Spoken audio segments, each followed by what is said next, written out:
ಏನೊಂದು ಒಂಜಿ ಪಾಠ ಉಂಟು ಅದೇ ಕಂಪಿಗೆ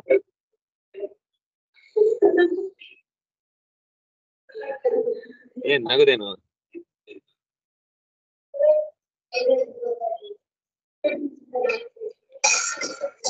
ಹಾ 6ನೇ ಸ್ಕಂದದಲ್ಲಿ ಎಷ್ಟಾಯ್ತು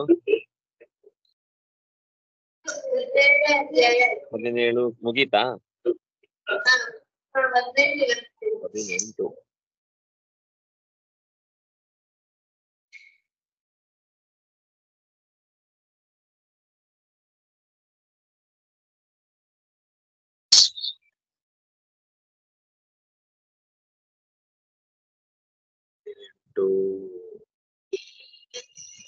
ಎಲ್ಲ ಉಜ್ಜಿ ಉಜ್ಜಿ ಉಜ್ಜಿ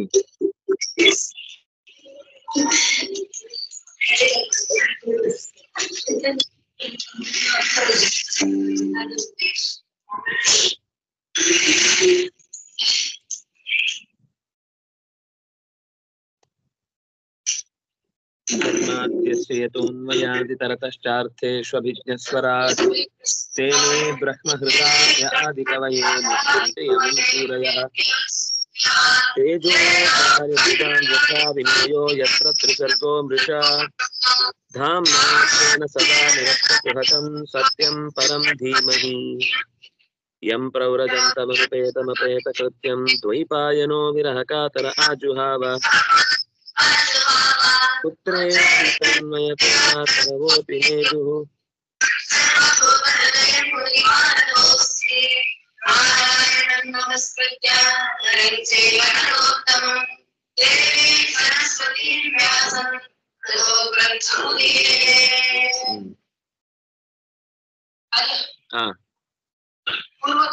पूर्वकथा अद्य कथानुवादे सति किञ्चित् पूर्वकथानुवादः क्रियताम् अष्टवर्षे किमपि प्रार्थयति तदवश्यं तत्क्षणमेव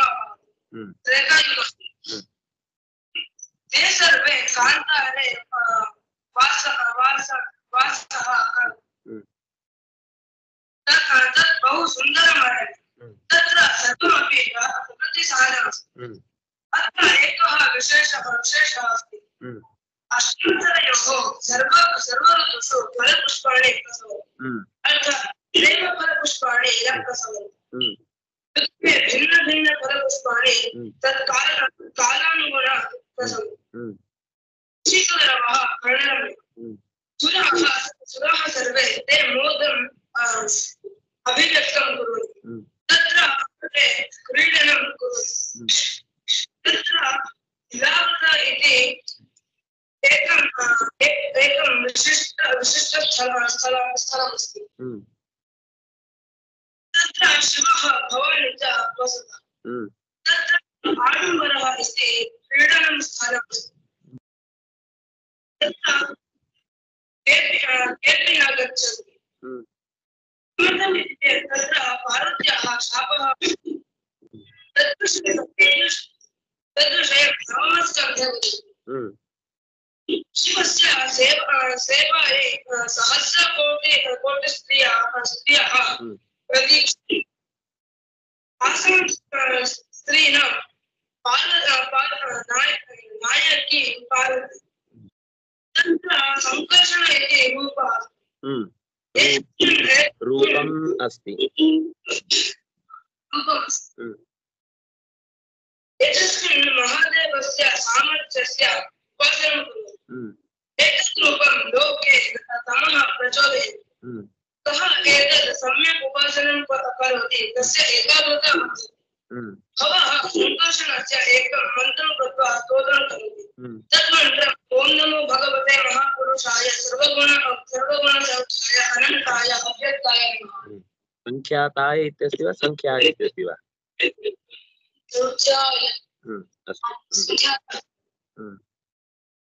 अस्तु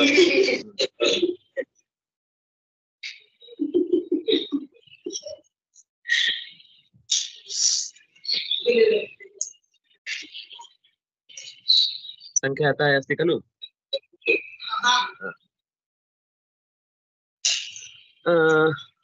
ಅಲ್ಲಿವರೆಗೆ 17ನೇ ಅಧ್ಯಾಯ ಮುಕ್ತಾಯ ಆಯಿತು. ಪುನಃ ಅದ್ಯ ಕಥಾನುವಾದೇ ಸತಿ ಕಿಂಚಿತ್ ಪೂರ್ವಕಥಾನುವಾದಾನಂತರ ಅದ್ಯ ಕಥಾನುವಾದ. 18ನೇ ಅಧ್ಯಾಯ ಆರಂಭ ಆಗ್ತಾ ಇದೆ. ನಾವು ಈಗ ನೋಡಿದ್ದು ಇಳಾವೃತ ಖಂಡದ ಬಗ್ಗೆ ನೋಡಿದೆವು. ಇನ್ನು ಮುಂದೆ ನೋಡ್ತಾ ಇರ್ಬೇಕಾದ್ದು ನಾವು ಭದ್ರಾಶ್ವ ಅನ್ನುವಂತಹ ವರ್ಷದ ಉಪಾಸನೆಯ ಮುಖವನ್ನು ನೋಡಬೇಕು. ತಥಾಚ ಭದ್ರಶ್ರವಾ ನಾಮ ಧರ್ಮಸುತಸ್ತತ್ಕುಲಪತಯಃ ಪುರುಷಾಃ ಭದ್ರಾಶ್ವೇ ಸಾಕ್ಷಾತ್ ಭಗವತೋ ವಾಸುದೇವಸ್ಯ ಪ್ರಿಯಾಂ ತನುಂ ಧರ್ಮಮಯೀಂ ಹಯಶೀರ್ಷಾಭಿಧಾನಾಂ ಪರಮೇಣ ಸಮಾಧಿನಾ ಸನ್ನಿಧಾಪ್ಯ ಇದಾಂ ಅಭಿಗೃಣಂತ ಉಪಧಾವಂತಿ. ಭದ್ರಶ್ರವ ಅನ್ನುವ ಹೆಸರಿನ ಖಂಡದಲ್ಲಿ ಭದ್ರಾಶ್ವ ಅನ್ನುವಂತಹ ಒಬ್ಬ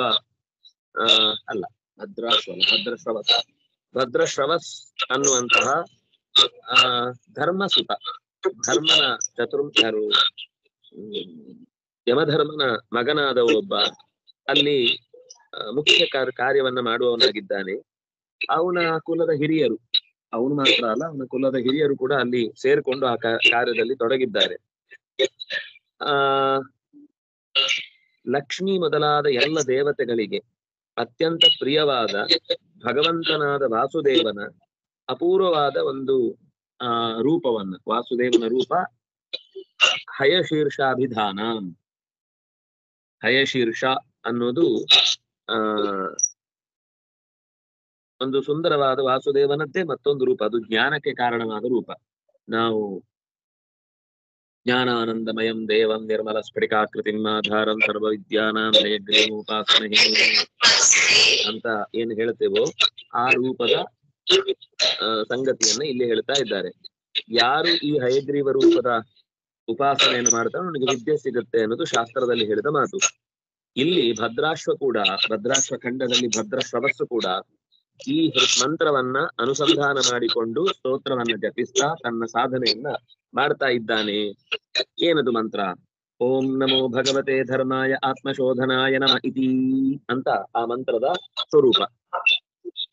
ನಮೋ ಭಗವತೆ, ಭಗವಾನ್ ಅನ್ನುವುದು ಹಿಂದೆಯೂ ಬಂದ ಹಾಗೆ ಷಡ್ಗುಣೈಶ್ವರ್ಯ ಸಂಪನ್ನನಾದವನಿಗೆ ನಮಸ್ಕರಿಸುತ್ತೇನೆ. ಎಂತಹ ಧರ್ಮನಿಗೆ, ಎಂತಹ ಭಗವಂತನಿಗೆ ಅಂದ್ರೆ ಧರ್ಮಾಯ, ಧರ್ಮವೇ ಸ್ವರೂಪವಾಗಿರುವಂತಹ ಧರ್ಮೋ ಧರ್ಮವಿದುತ್ತಮ ಅಂತ ವಿಷ್ಣು ಸಹಸ್ರನಾಮದಲ್ಲಿ ನಾವು ಭಗವಂತನನ್ನ ಧರ್ಮೋ ಅಂತ ಶಬ್ದದಿಂದ ಧರ್ಮ ಅನ್ನುವ ರೂಪದಿಂದ ಹೇಳ್ತೇವೆ. ಇಡೀ ಜಗತ್ತನ್ನ ಧಾರಣೆ ಮಾಡಿದವನು ಅನ್ನುವ ಕಾರಣಕ್ಕಾಗಿ ಅವನಿಗೆ ಧರ್ಮ ಅಂತ ಹೆಸರು. ಧರ್ಮೋ ಧಾರಯತೆ ಪ್ರಜಾಹ. ತುಂಬಾ ಅರ್ಥ ಇದೆ ಧರ್ಮ ಶಬ್ದಕ್ಕೆ. ಧರ್ಮ ಅನ್ನೋದನ್ನ ನಾವು ಹೀಗೆ ಅಂತ ಒಂದರ್ಥದಲ್ಲಿ ನಾವು ರಿಲಿಜನ್ ಅನ್ನೋ ಶಬ್ದದಿಂದ ಹೇಳಿಕ್ಕಾಗುದಿಲ್ಲ. ಇಂಥ ನೂರಾರು ಅರ್ಥಗಳು ಆ ಧರ್ಮ ಶಬ್ದಕ್ಕಿದೆ. ಅಮ್ಮ ಧರ್ಮ ಮಾಡಿ ಅಂದ್ರೆ ಅಲ್ಲಿ ದಾನ ಅಂತ ಅರ್ಥ. ನನ್ ಧರ್ಮ ನಾನ್ ಮಾಡಿದ್ದೇನೆ ಅಂದ್ರೆ ಕರ್ತವ್ಯ ಅಂತ ಅರ್ಥ. ಅವನ್ ಮಾಡಿದ ಧರ್ಮ ಅವನನ್ನ ಕಾಪಾಡಿತು ಅಂದ್ರೆ ಪುಣ್ಯ ಅಂತ ಅರ್ಥ. ಒಂದೊಂದ್ ಕಡೆಯಲ್ಲಿ ನೀವು ಗಮನಿಸಿದ್ರೆ ಧರ್ಮ ಶಬ್ದವನ್ನು ಎಲ್ಲೆಲ್ಲಿ ಬಳಸ್ತಿರೋ ಅಲ್ಲಿ ಬೇರೆ ಬೇರೆ ಬೇರೆ ಬೇರೆ ಮುಖದಲ್ಲಿ ಆ ಅರ್ಥಗಳನ್ನ ಅದು ತೆರ್ಕೊಳ್ತಾ ಹೋಗುತ್ತೆ. ಅಷ್ಟು ಅರ್ಥ ಅದಕ್ಕಿದೆ. ಯಾವುದರಿಂದ ಸರಳವಾಗಿ ಹೇಳ್ಬೇಕು ಅಂದ್ರೆ ಬದುಕಲು ಬಿಡಿ, ಇದು ಧರ್ಮದ ಎಸೆನ್ಸ್. ನೀವು ಬದುಕಿ ಉಳಿದವರಿಗೆ ಬದುಕಿ ಬಿಡಿ. ಯಾಕಂದ್ರೆ ನೀವೊಂದೇ ಈ ಜಗತ್ತಿನ ಸ್ಪೆಸಿಮನ್ಗಳಲ್ಲ. ನಿಮ್ಮಂತ ನೂರಾರು ತರದ ವಿಶಿಷ್ಟ ಪ್ರಾಣಿಗಳು, ಪಕ್ಷಿಗಳು, ಕ್ರಿಮಿಗಳು, ಕೀಟಗಳು, ಭೂತಗಳು, ಪ್ರೇತಗಳು, ಪಿಶಾಚಗಳು, ಗಂಧರ್ವರು ಎಲ್ಲರೂ ಇದ್ದಾರೆ. ಅದರ ಜೊತೆ ನೀವು ಒಂದು, ನೀವೇನು ಸ್ಪೆಷಲ್ ಅಲ್ಲ. ನಾನು ಅದೇನು ಮೇಲಿನ ಉದುರಿ ಬಿದ್ದವನು ಅಂತ ಕಲ್ಪನೆ ಮಾಡ್ಕೊಂಡ್ರೆ ಉದುರಿ ಬಿದ್ದದ್ದೇ ಲೆಕ್ಕ, ಏನು ಲಾಭ ಇಲ್ಲ. ಆದ್ರಿಂದ ಧರ್ಮ ಅನ್ನೋದನ್ನ ಬಹಳ ಗಂಭೀರವಾಗಿ ಪ್ರಾಚೀನರು ಅನೇಕ ಮುಖಗಳಲ್ಲಿ ಅದನ್ನ ತೆರೆಯುವ ರೀತಿಯಲ್ಲಿ ನಿರೂಪಣೆ ಮಾಡಿದ್ದಾರೆ. ಆದ್ರಿಂದಾಗಿ ಇದನ್ನ ಬೇರೆ ಚಿಂತನೆಗಳಲ್ಲಿ ಈ ತರದ ವಿಸ್ತಾರವಾದ ಭಾವವನ್ನು ನಾವು ಹುಡುಕಿದ್ರೂ ತೆಗಿಲಿಕ್ಕೆ ಸಿಗಲ್ಲ. ಅವಳದನ್ನ ಬಿಡಿಸಿ ಹೇಳಲಿಕ್ಕೂ ಸಾಧ್ಯ ಇಲ್ಲ. ಆದ್ರೆ ಅಂತಹ ಸ್ವರೂಪ ಧರ್ಮ ಅದು ಭಗವಂತನದ್ದೇ. ಆ ಇಡೀ ಜಗತ್ತಿನ ಎಲ್ಲ ಆಗು ಹೋಗುಗಳನ್ನ ನೋಡುವವನಾದ್ರಿಂದಾಗಿ ಧಾರಣೆ ಮಾಡ್ತಾನೆ. ಆದ್ರಿಂದಾಗಿ ಅವನಿಗೆ ಧರ್ಮಾಯ. ಇನ್ನು ಮುಖ್ಯವಾದದ್ದು ಆತ್ಮಶೋಧನಾಯ. ಎಲ್ಲಿದ್ದಾನೆ ಭಗವಂತ ಅಂತ ನಿರಂತರ ಹುಡುಕಾಟಕ್ಕೆ ನಮಗೆ ಶಕ್ತಿ ಬೇಕಾ? ನನ್ನೊಳಗಿನ ಶಕ್ತಿಯನ್ನ ನಾನು ಹುಡುಕಬೇಕಾ? ಹಯಗ್ರೀವನನ್ನು ಚಿಂತನೆ ಮಾಡಬೇಕು. ಅವನಿಗೆ ಆತ್ಮಶೋಧನ ಅಂತಾನೆ ಹೆಸರು. ಈ ಸಂಶೋಧನೆಯ, ಮಾತಿನ ಪ್ರಪಂಚದ ಅಥವಾ ಅಧ್ಯಯನದ ದಾರಿಯ ದೇವತೆ ಅಂತಂದ್ರೆ ಹಯಗ್ರೀವ. ಹಾಗಾಗಿ ನಮ್ಗೆ ಒಳ್ಳೆ ಅಧ್ಯಯನ ಆಗ್ಬೇಕು, ಅಧ್ಯಯನದಲ್ಲಿ ಒಂದು ಸಂಶೋಧನೆಯ ದಾರಿ ಬರಬೇಕು. ಅದರ ಜೊತೆಗೆ ಆ ಚಿಂತನೆಯಲ್ಲಿ ಒಂದು ಸ್ಪಷ್ಟತೆ ಸಿಗಬೇಕು. ಅದು ನಮ್ಮ ಅಂತರಂಗದ ಪ್ರಯಾಣಕ್ಕೆ ದಾರಿಯಾಗಬೇಕು. ಕೆಲವೊಂದು ಒಳ್ಳೆ ಬುದ್ಧಿವಂತರಾಗ್ತೇವೆ, ಆದ್ರೆ ಸಮಾಜಕ್ಕೂ ಉಪಯೋಗ ಇಲ್ಲ, ಅಥವಾ ಅದರಿಂದ ನಾನು ಅನುಭವಕ್ಕೆ ತಂದ್ಕೊಳ್ಲಿಕ್ಕೂ ಸಿದ್ಧ ಇಲ್ಲ. ಅದೆಲ್ಲ ಹೇಳಲಿಕ್ಕೆ ಬೇಕಾದಷ್ಟು ಹೇಳ್ಬೋದು, ನಾವೇ ಅದು ಅದೇ ಶಾಸ್ತ್ರ ಹೇಳಿದೆಲ್ಲ ಮಾಡ್ಲಿಕ್ಕಾಗತ್ತಾ ಅಂತ ನಮಗೆ ಅದ್ರ ಬಗ್ಗೆ ಅನ್ನಿಸ್ಬಿಟ್ರೆ ಶಾಸ್ತ್ರ ಕಲ್ತದ್ದೆಲ್ಲ ನೀರಲ್ಲಿ ಹೋಗುತ್ತೆ. ಅದರಲ್ಲಿ ಕನಿಷ್ಠ ಕೆಲವಾರು ಅಂಶ ನನಗೆ ಅನುಸಂಧಾನಕ್ಕೆ ಬರ್ಲಿಕ್ಕೆ ಶಕ್ತಿ ಸಿಗುವ ಅನುಭವ ಆಗಬೇಕು. ಆ ಅನುಭವ ಆತ್ಮಶೋಧನೆಯಿಂದ ಆಗುದು. ಆ ಆತ್ಮಶೋಧನೆಗೆ ಕಾರಣವಾದ ಸ್ವರೂಪ ಹಯಗ್ರೀವನದ್ದು. ಹಾಗಾಗಿ ಆತ್ಮಶೋಧನಾಯ ನಮಃ. ಶೋಧ ಅನ್ನೋದು ಬಹಳ ತಾಳ್ಮೆಯನ್ನ ಬಯಸುವ ಕ್ರಿಯೆ. ತಾಳ್ಮೆಯಿಂದ ಮಾತ್ರ ಅದು ಸಾಧ್ಯ ಆಗುತ್ತೆ. ಇವತ್ತು ಒಂದು 2 ಪೇಪರ್ ಬರ್ಕೊಟ್ಟೆ, ನಾಳೆ 4 ಪೇಪರ್ ಬರ್ಕೊಟ್ಟೆ, ನಾಳೆ ಇನ್ನೊಂದೇನು ಬರ್ಕೊಟ್ಟೆ ಅಂತ ಕಾದಂಬರಿ ಬರ್ದ ಹಾಗೆ ಬರೀಲಿಕ್ಕೆ ಆಗುವಂತದ್ದಲ್ಲ ಅದು. ಅದು ನಿರಂತರ ಅಧ್ಯಯನದಿಂದ ಬಂದ ಹೊಳಗಿನಿಂದ ಎಷ್ಟೋ ಸರ್ತಿ ಒಂದು ಸಂಗತಿ ಹೊಳಿಲಿಕ್ಕೆ ಒಂದು 10-6 ವರ್ಷನೇ ಹೋಗ್ಬೋದು, ಹೇಳಲಿಕ್ಕೆ ಬರಲ್ಲ. ಆದ್ರೆ ಅದು ನಮಗೋಸ್ಕರ ಹುಡುಕಾಟ ಆದಾಗ ಬೇಸರ ಆಗಲ್ಲ. ನಾವು ಸಂಶೋಧನಾ ಮಂದಿರದಲ್ಲಿ ಕೂತ್ಕೊಂಡು ಸಂಶೋಧನೆ ಮಾಡಿದಾಗ ಏನು ಬರ್ಲಿಲ್ಲ ಅಂದ್ರೆ ಅವ್ರು ಸಂಬಳ ಕೊಡಲ್ಲ, ಕಟ್ ಮಾಡ್ಬಿಡ್ತಾರೆ ಅಷ್ಟೇ. ಆದ್ರಿಂದಾಗಿ ಅದು ಸಂಶೋಧನೆಯೂ ಆಗಲ್ಲ.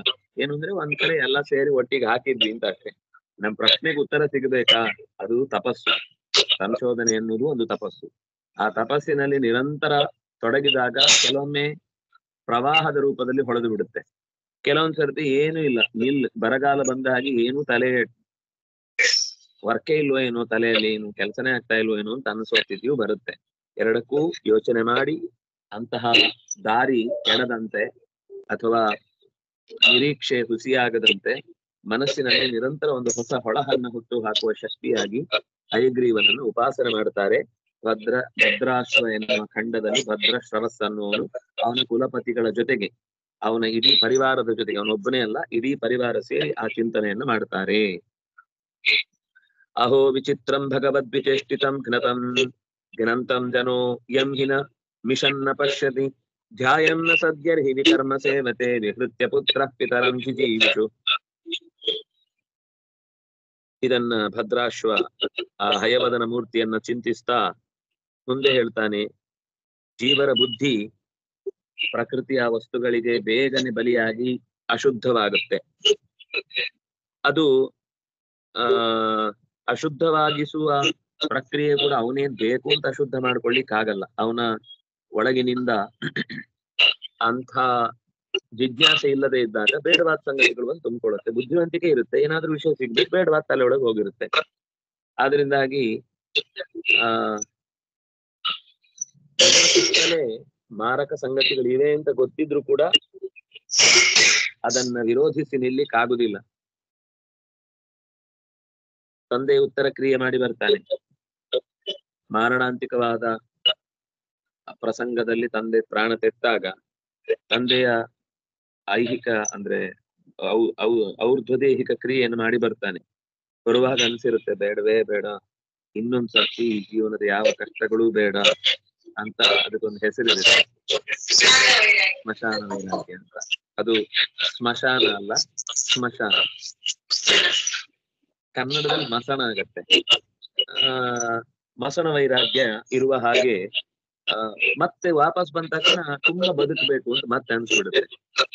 ಪೇಪರಲ್ಲಿ ದಿನ ಓದ್ತಿರ್ತೀವಿ, ಲಾರಿಡಿ ಮುಗುರುಢ, ಹಾಗಾಯ್ತು ಹೀಗಾಯ್ತು ಇನ್ನೊಂದಾಯ್ತು ಮತ್ತೊಂದಾಯ್ತು, 3 ಜನ ಸತ್ರು 10 ಜನ ಸತ್ರು ಅಂತ. ನಾನು ಮಾತ್ರ 1000 ವರ್ಷ ಬದುಕ್ತೇನೆ ಅಂತ ಅನ್ಕೊಂಡೆ ಪೇಪರ್ ಮರ್ಚಿ ಒಳಗಿಟ್ಟು ಬರ್ತೇವೆ ಕಾಫಿ ಕುಡ್ಕೊಂಡು. ಆದ್ರೆ ನಿಜವಾದ ಒಬ್ಬ ಎಚ್ಚರ ಇರುವವನು ಇಂತಹ ಸಂಗತಿಗಳಿಂದ ಸ್ವಲ್ಪ ಪಾಠ ಕಲಿತಾನೆ. ಅವನು ಅದನ್ನ ಗಮನಿಸಿ ತನ್ನ ವ್ಯಕ್ತಿತ್ವಕ್ಕೆ ಏನಾದ್ರೂ ಬದಲಾವಣೆ ಸಿಗುತ್ತೆ ಅಂದ್ರೆ ಆ ವ್ಯಕ್ತಿತ್ವಕ್ಕೆ ತನ್ನನ್ನು ಒಡ್ಡಿಕೊಳ್ತಾನೆ. ಆದ್ರೆ ಪಾಪ ಇದ್ದಾಗ ಭಗವಂತ ಮೋಹಕ್ಕೆ ಒಳಪಡಿಸಿ ಆ ಚಿಂತನೆ ಹೊರಕ್ಕೆ ಬಾರದಂತೆ, ಆ ಸಮಯದಲ್ಲಿ ಅದು ಬೆಳಕಿಗೆ ಬಾರದಂತೆ ಧ್ಯಾಯನ್ನಸದ್ ಅಸತ್ತನ್ನೇ ಧ್ಯಾನ ಮಾಡುವ ಹಾಗಾಗುತ್ತೆ. ಸತ್ವ ಅಂದ್ರೆ ಅವನ ಕೈಗೆ ಸಿಗದಂತೆ ಆಗುತ್ತೆ. ವದಂತಿ ವಿಶ್ವಂ ಕವಯಶ್ಚನಶ್ವರಂ ಪಶ್ಯಂತಿ ಚಾಧ್ಯಾತ್ಮ ವಿದೋ ವಿಪಶ್ಚಿತ ತಥಾಪಿ ಮುಹ್ಯಂತಿ ತವ ಅಜಮಾಯಯಾ ಸುವಿಸ್ಮಯಂ ಕೃತ್ಯಮಿದಂ ನತಾಸ್ಮತಂ. ವಿಷಯ ಪದಾರ್ಥಗಳ ಪ್ರಪಂಚ ಅನ್ನೋದು ತಾತ್ಕಾಲಿಕ, ಅದು ಬಹಳ ಕಾಲ ಬಾಳುವಂತದ್ದಲ್ಲ. ಅದಕ್ಕೆ ತುಂಬಾ ಬೆನ್ನು ಬೀಳುವುದು ಅನ್ನೋದು ಮನುಷ್ಯನ ದಡ್ಡತನ ಆಗುತ್ತೆ. ಅಧ್ಯಾತ್ಮವನ್ನ ಸರಿಯಾಗಿ ತಿಳಿದವರಾದ ದೊಡ್ಡವರು ಜ್ಞಾನಿಗಳು ಅವರು ಇದನ್ನ ತಿಳ್ಕೊಳ್ತಾರೆ, ಮತ್ತೆ ಮತ್ತೆ ಅನುಭವಿಸ್ತಾರೆ, ಉಳಿದವರಿಗೂ ತಿಳಿ ಹೇಳ್ತಾರೆ. ಅಂಥವರು ಕೂಡ ಪಾಪದ ವಲಯಕ್ಕೆ ಸಿಕ್ಕಿ ಹಾಕಿಕೊಂಡಾಗ ಮೋಹಕ್ಕೊಳಗಾಗಿ ನಿನ್ನ ಲೀಲೆ ಅದ್ಭುತ. ಅದು ಎಂಥವರನ್ನು ಬೇಕಾದ್ರೂ ಸಿಕ್ಕಿಸಿ ಹಾಕಿ, ಎಂಥವರನ್ನು ಬೇಕಾದ್ರೂ ಎತ್ತಿ ಹಾಕಿ. ಈ ಎತ್ತ ಹಾಕೋದು ಫಿಕ್ಸ್ ಹಾಕೋದು ನಿನಗೊಂದು ಲೀಲೆ, ನಿನಗೊಂದು ಆಟದ ಕೆಲಸ. ಆದ್ರೆ ನನ್ನನ್ನು ನೀನು ಆಟದ ವಸ್ತುವನ್ನಾಗಿ ಮಾಡಿ ನನ್ನನ್ನು ಗಾಬರಿಗೊಳಿಸ್ಬೇಡಪ್ಪ ಅಂತ ದೇವರ ಹತ್ರ ಕೇಳ್ಕೊಂಡು ಆ ಮೋಹಕ್ಕೆ ಒಳಗಾಗಿ ನಾವು ಪ್ರಾಣ ಬಿಡದಂತೆ ಅಥವಾ ದಾರಿ ಕೆಡದಂತೆ ನಿವೃತ್ತಿಗೊಳಿಸು ಅಂತ ನಿನ್ನನ್ನು ಪ್ರಾರ್ಥಿಸ್ತೇವೆ. ಸುವಿಸ್ಮಯಂ ಕೃತ್ಯನಿದಂ ನತಾಸ್ಮತಂ. ಈ ಕೃತ್ಯ ನಿನಗೆ ಲೀಲಾಜಾಲ. ನಾನು ಆ ಕೃತ್ಯದಲ್ಲಿ ಸಿಲುಕೆ ಹಾಕಿಕೊಂಡು ಒದ್ದಾಡುವುದು ನನಗೆ ಇಷ್ಟ ಇಲ್ಲ. ಅದರದಾಗಿ ನೀನೇ ತವ ಮಾಯೆಯ ಮುಹ್ಯಂತಿ ಸರ್ವೇಪಿ ತಥಾಪಿ ಮುಹ್ಯಂತಿ.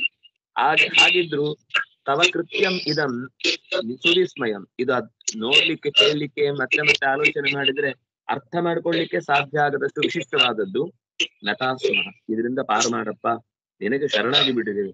ಇದು ತಲೆ ಕೆಡಿಸ್ಕೊಂಡು ಅದು ಅವತ್ತು ಆ ಕೆಲಸ ಮಾಡಿದ್ದಕ್ಕೆ ಹೀಗಾಯ್ತು ಅಂತ ಕೆಲವೊಮ್ಮೆ ನಾವೇನೋ ಲೆಕ್ಕಾಚಾರ ಹಾಕಿ ನೆಕ್ಸ್ಟ್ ಸರ್ತಿ ಹಾಗಾಗ್ಬಾರ್ದು ಅಂತ ಅದಕ್ಕೇನೋ ಒಂದು ಪ್ಲಾನ್ ಮಾಡಿ, ಒಂದು plan A, plan B, plan C ಮಾಡಿದ್ರು ಕೂಡ ಅದು ಪ್ಲಾನ್ ಎಫ್ ಅಲ್ಲಿ ಆಗಿರುತ್ತೆ, ಪ್ಲಾನ್ ಝೆಡ್ ಅಲ್ಲಿ ಮುಗಿದೋಗಿರುತ್ತೆ. ನಾವ್ ಅನ್ಕೊಂಡಿದ್ರೆ ದಡ್ಡ ತರ ಏನೋ ನಾವೇ ಎಲ್ಲ ಸರಿ ಮಾಡ್ಕೊಳ್ತೀವಿ ಅಂತ ಹೋಗಿ ಸಿಕ್ಕಾಕೊಳ್ಳೋ ಪ್ರಸಂಗಗಳೇ ಜಾಸ್ತಿ. ಅದರಿಂದಾಗಿ ವಿಶ್ವೋದ್ಭವ ಸ್ಥಾನ ನಿರೋಧ ಕರ್ಮತೆ ಕರ್ತುರಂಗೀಕೃತಂ ಅಪಾವೃತಂ ಯುಕ್ತನ್ನ ಚಿತ್ರಂ ತ್ವಯಿ ಕಾರ್ಯಕಾರಣೆ ಸರ್ವಾತ್ಮನಿ ವ್ಯತಿರಿಕ್ತೆ ಚ ವಸ್ತುನಿ. ನಿನ್ನಲ್ಲಿ ವಿಶ್ವೋದ್ಭವ ಸ್ಥಾನ ನಿರೋಧ ಕರ್ಮ, ಈ ಜಗತ್ ವಿಶ್ವದ ಉದ್ಭವ ಸ್ಥಾನ ನಿರೋಧ ಈ ಕರ್ಮಗಳು ಇದೆ ತಾನೆ. ಆದ್ರೆ ಇದಿದೆ ಅಂದ್ಮೇಲೆ ನೀನ್ ಅಕರ್ತ ಹೇಗೆ?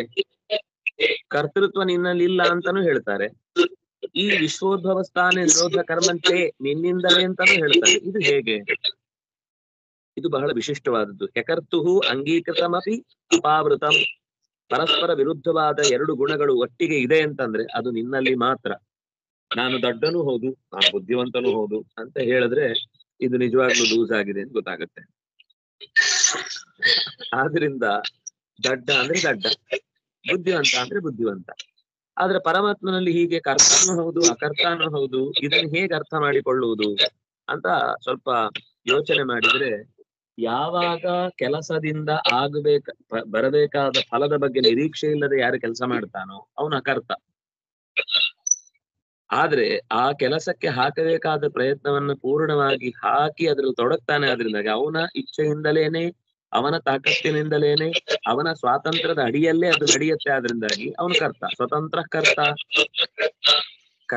ಕರ್ತೃತ್ವ ಅಂದ್ರೆ ಏನರ್ಥ? ಸ್ವತಂತ್ರತ್ವ. ಸ್ವಾತಂತ್ರ್ಯ ಅನ್ನೋದು ಕರ್ತೃತ್ವ. ಸ್ವಾತಂತ್ರ್ಯ ಅನ್ನೋಲ್ಲ ಇದೆ, ಆದ್ರಿಂದಾಗಿ ಕರ್ತೃತ್ವ ಇದೆ. ಆದ್ರೆ ಅದರ ಕೆಲಸದ ಫಲ ಅವನಿಗೆ ಅಪೇಕ್ಷಿತ ಅಲ್ಲ, ಆದ್ರಿಂದ ಅವನ ಕರ್ತನೂ ಆಗ್ತಾನೆ. ಹಾಗಾಗಿ ಕರ್ತೃವೂ ಹೌದು ಅಕರ್ತೃವೂ ಹೌದು. ಅವನು ಸ್ಥೂಲನೂ ಹೌದು ಅಣುವೂ ಹೌದು. ಅಣುರ್ ಬೃಹತ್ ಕೃಶಸ್ಥೂಲೋ ನಿರ್ಗುಣೋ ಮಹಾನ್. ಅವನು ನಿರ್ಗುಣನೂ ಹೌದು ಸದ್ಗುಣನೂ ಹೌದು.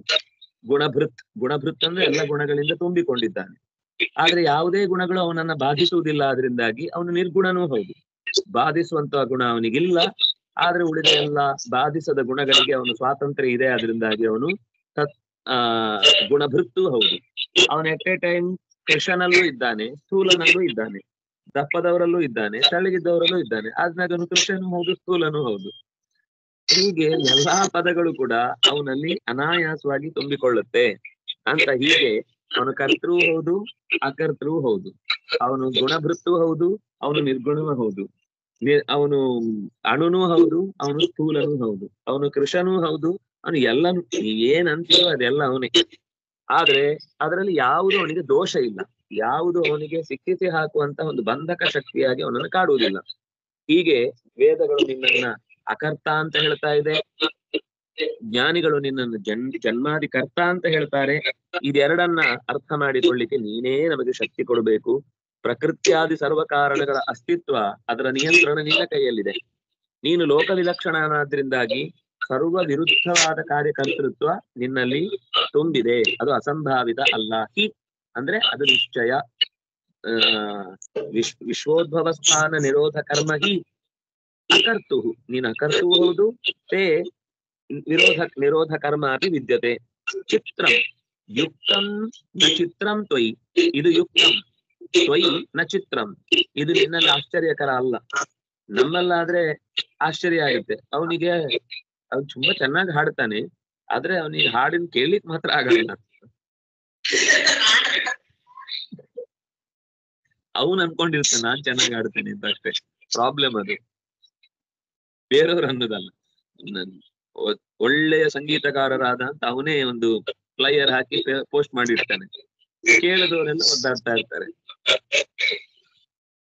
ವೇದಾನ್ ಯುಗಾಂತೆ ತಮಸಾ ತಿರಸ್ಕೃತಾನ್ ರಸಾತಳಾದ್ಯೋ ನೃತುರಂಗ ವಿಗ್ರಹ ಪ್ರತ್ಯಾದದೇ ಕವಯೇ ವಿಯಾಚತೆ ತಸ್ಮೈ ನಮಸ್ತೆ ಅವಿತಥೇ ಹಿತಾಯ ಇತಿ. ಸೃಷ್ಟಿಯ ಆರಂಭದಲ್ಲಿ ಯುಗಾಂತೆ ಅಂದ್ರೆ ಕೊನೆಯಲ್ಲಿ ಅಥವಾ ಆ ಕಡೆಯಿಂದ ತುದಿಯಲ್ಲಿ, ತಮಸಾ ತಿರಸ್ಕೃತಾನ್ ಮಧು ಅನ್ನುವಂತಹ ಒಬ್ಬ ದೈತ್ಯ ವೇದಗಳನ್ನ ಅಪಹರಿಸಿ ಒದ್ದಾಟ ಆಯ್ತು. ಆಗ ನೀನು ಹಯವದನ ರೂಪವನ್ನ ತಾಳಿ ಆ ವೇದಗಳನ್ನ ಮರಳಿ ತರುವ ಮಹಾ ಕೆಲಸಕ್ಕೆ ಕೈ ಹಾಕಿದೆ. ಆ ಸಂದರ್ಭದಲ್ಲಿ ಕವಯೇ ಅಭಿಯಾಚತೆ.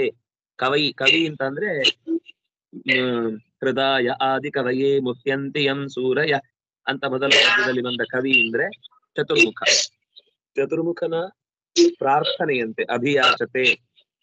ಪ್ರಾರ್ಥನೆ ಮಾಡುವಾಗ ಹಯವದನ ರೂಪದಿಂದ ನೀನು ಏನ್ ಮಾಡಿದಿ ಅಂದ್ರೆ ಆ ದೈತ್ಯನನ್ನ ಕೊಂದಿ, ಮಧು ಅನ್ನುವ ರಾಕ್ಷಸನನ್ನ ಕೊಂದಿ. ವೇದಗಳನ್ನ ತಮಸಾ ತಿರಸ್ಕೃತಾನ್, ತಪ್ಪಾದ ತಿಳುವಳಿಕೆಯಿಂದ ಇದರ ಅರ್ಥ ಏನಿದೆ ಅನ್ನುವುದನ್ನೇ ಮರೆಯುವಂತೆ ಮಾಡಿ, ಜಗತ್ತಿನಲ್ಲಿ ಯಾರಿಗೂ ವೇದಗಳ ನಿಜವಾದ ಅಭಿಪ್ರಾಯ ಅರ್ಥ ಆಗದಂತೆ ಮಾಡಿದ ಮಧು ಅನ್ನುವ ರಾಕ್ಷಸನನ್ನ ನೀನು ಹಯವದನ ರೂಪದಿಂದ ಕೊಂದು ಬ್ರಹ್ಮನಿಗೆ ಆ ವೇದಗಳನ್ನ ರಸಾತಳದಿಂದ ತಂದು ಮತ್ತೆ ಅವಿತಥೇ ಹಿತಾಯ, ನಿನ್ನ ಹಿತಚಿಂತನೆ ಯಾವತ್ತೂ ವಿತಥ ಆಗುದಿಲ್ಲ. ವಿತಥ ಅಂದ್ರೆ ವ್ಯರ್ಥ, ಅವಿತಥ ಅಂತಂದ್ರೆ ಅದು ಸಾರ್ಥಕವಾದ ಪ್ರತಿಯೊಂದು ಕಾರ್ಯವನ್ನ ಮಾಡುವ ಸತ್ಯ ಸಂಕಲ್ಪನಾದ ಅವಿತಥ ಅಂದ್ರೆ ಸತ್ಯ ಅಂತ ಅರ್ಥ. ಅವಿತಥೇ ಹಿತಾಯ ಅಂದ್ರೆ ಸತ್ಯ ಸಂಕಲ್ಪನಾದ ನಿನಗೆ ನನ್ನ ನಮನ ಅಂತ ನಮಸ್ಕಾರದ ಸ್ವರೂಪವನ್ನ ಮತ್ತೆ ಆ ಭದ್ರಾಶ್ವ ಪ್ರಾರ್ಥನೆ ಮಾಡ್ತಾ ಇದ್ದಾನೆ. ಅಂದ್ರೆ ವೇದಾಧ್ಯಯನದ ಅರ್ಥಾನುಸಂಧಾನಕ್ಕೆ ಈ ಪ್ರಾರ್ಥನೆ ಅತ್ಯಂತ ಅಗತ್ಯವಾದದ್ದು. ಬುದ್ಧಿ ಮರ್ತು ಹೋಗುದು, ತಪ್ಪಾಗಿ ಅರ್ಥೈಸುವುದು, ತಪ್ಪರ್ಥವನ್ನೇ ಸರಿ ಅಂತ ಸಮರ್ಥಿಸುವುದು, ಸರಿ ಅಂತ ಸಮರ್ಥಿಸಿದಾಗ ಎದುರುಗಡೆಯವರು ಯಾರಾದ್ರೂ ಅದು ತಪ್ಪು ಅಂತ ಹೇಳಿದ್ರೆ ಅವ್ರ ಮೇಲೆ ಸಿಟ್ಟು ಬರುದು, ಆ ಸಿಟ್ಟು ಬಂದ್ಮೇಲೆ ಅವನನ್ನ ಎರಡು ಬಡದು ಹಾಕಿ ಯಾರು ಎತ್ತ ಹೇಳಿಕ್ ಆಗ್ಬಾರ್ದು ಅನ್ನುವ ರೀತಿ ತನ್ನ ಸ್ಥಾನವನ್ನ ಪ್ರತಿಷ್ಠೆಗೊಳಿಸುವುದು, ಇದೆಲ್ಲ ರಕ್ಕಸ ಬುದ್ಧಿಯೇ ಮಧು. ಅದು ಮದ. ಆ ಮದವೇ ಮಧುವಾಗಿ ನಮ್ಮೊಳಗೆ ನಿಂತು ನಿರಂತರ ಕೆಡುಕನ್ನ ಉಂಟು ಮಾಡ್ತಿರ್ತಾನೆ. ಇಂಥ ಕೆಡುಕಿನ ಪರಿಹಾರವನ್ನ ಹಯವದನಾಗಿ, ಹಯಗ್ರೀವನಾಗಿ, ಹಯಶೀರ್ಷನಾಗಿ ಭಗವಂತ ರಕ್ಷಿಸ್ಬೇಕು ಅಂತ ಈ ಪ್ರಾರ್ಥನೆ ಮಾಡಿದ್ದು. ಇಲ್ಲಿಂದ ಮುಂದೆ ಹರಿವರ್ಷ ಖಂಡದ ಪ್ರಾರ್ಥನೆಯ ಸ್ವರೂಪವನ್ನು ಹೇಳ್ತಾ ಇದ್ದಾರೆ. ಹರಿವರ್ಷೇ ಚಾಪಿ ಭಗವಾನ್, ಹರಿವರ್ಷದಲ್ಲಿ ಭಗವಾನ್ ನರಹರಿ ರೂಪೇಣ, ವಾಸುದೇವನು ನರಹರಿ ರೂಪದಿಂದ ಆಸ್ತೆ ಅಂದ್ರೆ ಇದ್ದಾನೆ. ತದ್ರೂಪ ಗ್ರಹಣ ನಿಮಿತ್ತಂ ಉತ್ತರತ್ರ ಅಭಿಧಾಸ್ಯಾಮಃ. ಆ ನರಹರಿ ರೂಪವನ್ನ ಯಾಕೆ ತೆಗೆದುಕೊಂಡ ಅನ್ನೋದನ್ನ ಮುಂದೆ 7ನೇ ಸ್ಕಂಧದಲ್ಲಿ ಹೇಳುತ್ತೇವೆ, ಈಗ ಹೇಳುವುದಿಲ್ಲ. ತದ್ದೈತಂ ರೂಪಂ ಮಹಾಪುರುಷ ಗುಣಭಾಜನೋ ಮಹಾಭಾಗವತೋ ದೈತ್ಯ ದಾನವ ಕುಲ ತೀರ್ಥೀಕರಣ ಶೀಲ ಚರಿತ. ಆಹಾ, ಏನ್ ಶಬ್ದ!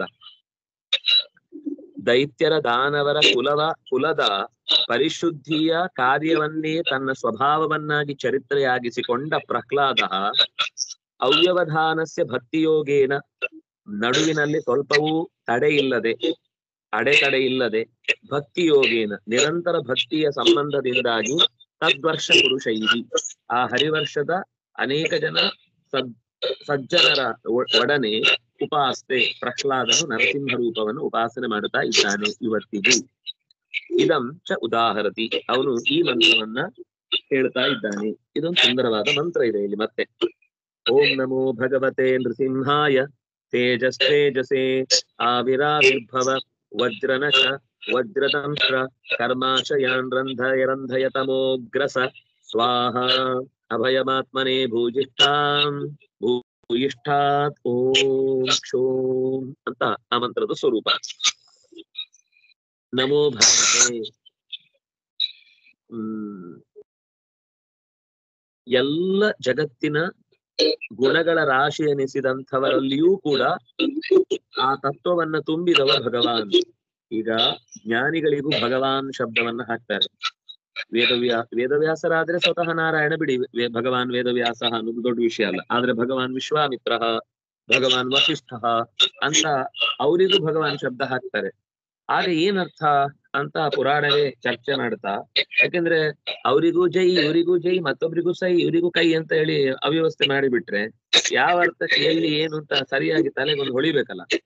ಅದಕ್ಕೆ ಪುರಾಣ ಪ್ರಶ್ನೆ ಮಾಡಿಕೊಂಡು ಭಗವಾನ್ ಶಬ್ದ ಋಷಿಗಳಲ್ಲೆಲ್ಲ ಹೇಗೆ ಅಂತಂದ್ರೆ ಭೂತಾನಾಂ ಆಗತಿಂ ಗತಿಂ, ಜೀವಗಳ ಆಗು ಹೋಗು ಪುಣ್ಯ ಪಾಪ ಇತ್ಯಾದಿಗಳ ಬಗ್ಗೆ ಯಾರಿಗೆ ಚೆನ್ನಾಗಿ ಗೊತ್ತಾಗುತ್ತೋ ಅವನನ್ನು ಕೂಡ ಭಗವಾನ್ ಶಬ್ದದಿಂದ ಹೇಳ್ತಾರೆ.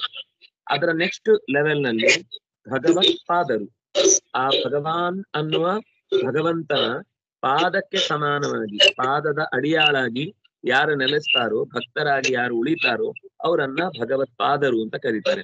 ಹಾಗಾಗಿ ಭಗವತ್ ಪಾದ ಅಂದ್ರೆ ಭಗವಂತನ ಪಾದ ಸ್ವರೂಪರು, ಭಗವಂತನ ಪಾದದಲ್ಲಿ ಸದಾ ಸೇವಿಪರು. ಹೀಗೆ ಆ ಶಬ್ದ ಬೆಳೀತಾ ಹೋಗುತ್ತೆ. ನರಸಿಂಹನಿಗೆ ಭಗವಾನ್, ನೃಸಿಂಹಾಯ, ನೃ ಅಂದ್ರೆ ಮನುಷ್ಯ, ಸಿಂಹ ಅಂದ್ರೆ ಪ್ರಾಣಿ. ಮನುಷ್ಯ ಮತ್ತು ಪ್ರಾಣಿಯ ಸ್ವರೂಪದಲ್ಲಿ ಇರುವವನಿಗೆ ನೃಸಿಂಹಾಯ.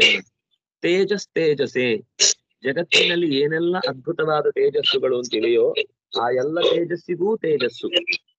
ತೇಜಸಾಂ ತೇಜಃ ತೇಜಸ್ತೇಜಃ ತಸ್ಮೈ ತೇಜಸ್ತೇಜಸೆ. ಆವಿರಾವಿರ್ಭವ, ಉದಿಸಿ ಬಾ ಉದಿಸಿ ಬಾ ನನ್ನೆಡೆಗೆ ಉದಿಸಿ ಬಾ ಅಂತ ಆವಿರಾವಿರ್ಭವ, ಎದ್ದು ಬಾ. ವಜ್ರ ನಖ, ಯಾಕೆ ಬರಬೇಕು ನೀನಂದ್ರೆ ನಿನ್ನ ಉಗುರುಗಳು ಒಂದೊಂದು ಕೂಡ ವಜ್ರಾಯುಧದಂತೆ ಅತ್ಯಂತ ಬಲಿಷ್ಠವಾದದ್ದು. ವಜ್ರ ದಂಷ್ಟ್ರ, ನಿನ್ನ ಕೋರೆಯ ದಾಡೆ ಕೂಡ ಹೊರಭಾಗದಲ್ಲಿ ಚಾಚಿದ್ದು ಸಿಂಹದ ಕೋರೆಯ ದಾಡೆ, ಅದು ಬಾಯಿ ತೆಗೆದಾಗ ಎಲ್ಲ ಹಲ್ಲುಗಳು ಎತ್ತಲಿಂದ ಇತ್ತನ ತನಕ ಎಲ್ಲವೂ ಕೂಡ ಎಷ್ಟು ದೂರದಲ್ಲಿ ಯಾರು ಅಡಗಿದ್ರು ಅವರನ್ನ ಕಾಚಿ ಕಚಕ್ ಅಂತ ತಿಂದು ಮುಗಿಸ್ಬಿಡುವುದು ಗರಗಸದ ಹಾಗೆ. ಅಂತಹ ಹಲ್ಲುಗಳಿಂದ ಕೂಡಿದ ವಜ್ರ ದಂಷ್ಟ್ರ. ನೀನೇನ್ ಮಾಡ್ಬೇಕು? ಕರ್ಮಾಶಯಾನ್ ರಂಧಯ.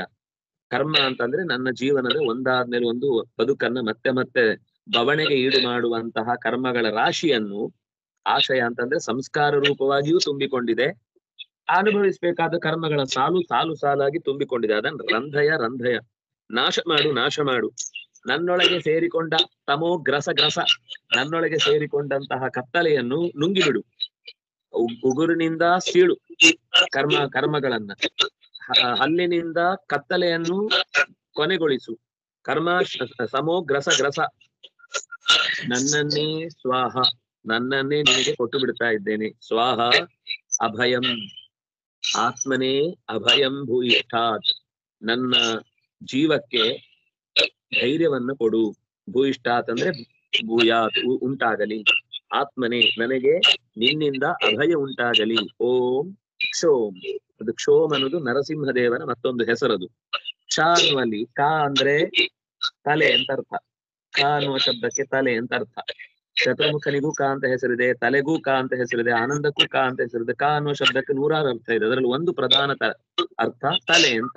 ಕ್ಷ ಅಂದ್ರೆ ಶರೀರ, ತಲೆ ಒಂದು ತರ, ಕ್ಷ ಒಂದು ತರ, ಅದರಿಂದಾಗಿ ಕ್ಷ ಅಂತ ಆಯ್ತದು.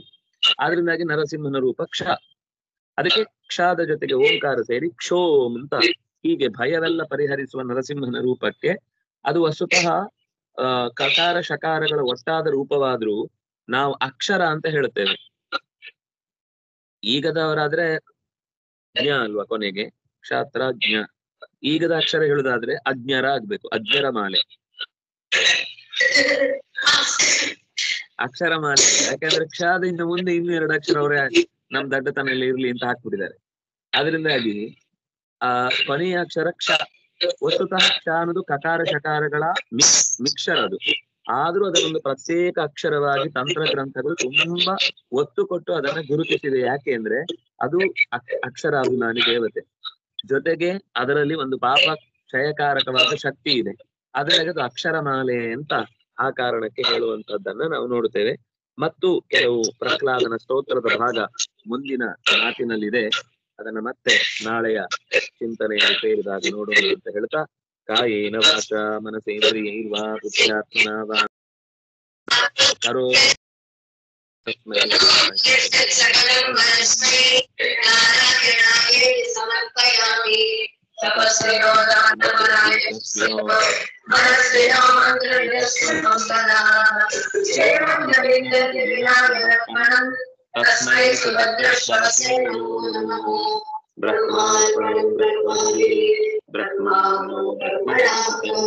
ಬ್ರಹ್ಮೈವ ತೇನ ಗಂತವ್ಯಂ ಬ್ರಹ್ಮ ಕರ್ಮ ಸಮಾಧಿನಾ ಸರ್ವೇ ಭವಂತು ಸುಖಿನಃ ಸರ್ವೇ ಸಂತು ನಿರಾಮಯಾಃ ಸರ್ವೇ ಭದ್ರಾಣಿ ಪಶ್ಯಂತು ಮಾ ಕಶ್ಚಿತ್ ದುಃಖಭಾಗ್ ಭವೇತ್ ಧರ್ಮಸ್ಯ ಜಯೋ ಭೂಯಾತ್ ಅಧರ್ಮಸ್ಯ ಪರಾಭವಃ ಸದ್ಭಾವನಾ ಪ್ರಾಣಕೃತಾ ಭೂಯಾತ್ ಮಂಗಲಂ.